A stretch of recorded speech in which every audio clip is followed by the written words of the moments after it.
Real estate sector में land development के लिए होने वाले जॉइंट डेवलपमेंट एग्रीमेंट पर कितना टैक्स लगेगा। अब ये टॉपिक बहुत हॉट हो चुका है और कहीं ना कहीं डिबेट का मुद्दा बन चुका है जीएसटी काउंसिल के लिए, क्योंकि पहले प्रोविडेंट हाउसिंग के मामले में बॉम्बे हाई कोर्ट और फिर अरहम इंफ्रा डेवलपर्स के मामले में सुप्रीम कोर्ट का ऑर्डर बिल्कुल एक लाइन का है कि लैंड डेवलपमेंट के लिए होने वाले जॉइंट डेवलपमेंट एग्रीमेंट पर कोई जीएसटी नहीं लगेगी। खैर, इससे जानकारों का ये भी मानना है कि अगर जीएसटी लगती तो कहीं ना कहीं होम बायर्स के ऊपर डबल टैक्स का बोझ पड़ता।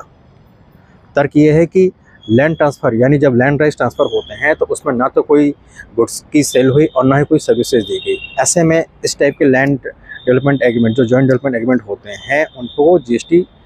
के दायरे से बाहर रखा जाए, उन पर कोई जीएसटी न लगाई जाए। तो ये कहीं ना कहीं होम बायर्स के फ़ायदे की बात है कि उनको डबल टैक्स से बचाया जा रहा है। लेकिन कहीं ना कहीं इससे एक डिबेट भी खुल गया है कि आखिर इस टाइप के एग्रीमेंट को कैसे ट्रीट किया जाए, क्या इस पर टैक्स लगेगा या नहीं लगेगा, और लगेगा तो कितना लगेगा, जिससे कि होम बायर्स यानी कि जब आखिरी टाइम जब लास्ट टाइम यूनिट सेल होती है उस टाइम जो टैक्स लगता है वो कहीं होम बायर्स के ऊपर डबल टैक्स का बोझ ना आ जाए। उसके अलावा एक मुद्दा ये भी है कि अगर इसको टैक्स दायरे में रखा जाता है तो इतना नॉमिनल टैक्स कैसे रखा जाए जिससे कि इसे जस्टिफाई किया जा सके, क्योंकि इसमें ना तो गुड्स का सेल हुआ और ना ही कुछ सर्विस हुई।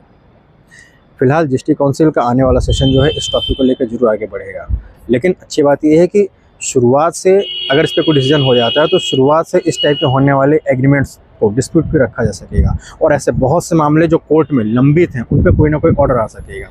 क्योंकि रियल एस्टेट सेक्टर में जॉइंट डेवलपमेंट एग्रीमेंट अपने आप में बहुत बड़ा टूल है डेवलपमेंट का और रीडेवलपमेंट का भी, जो आने वाले समय में हो सकता है। और अगर इस पर एक साफ सुथरा ऑर्डर आता है, एक निर्णय लिया जाता है, तो कहीं ना कहीं रियल एस्टेट सेक्टर के डेवलपमेंट के लिए बहुत अच्छा स्टेप होगा। अगर आपको जानकारी अच्छी लगी हो तो हमारा चैनल सब्सक्राइब करें और हमारे पेज को भी फॉलो करें।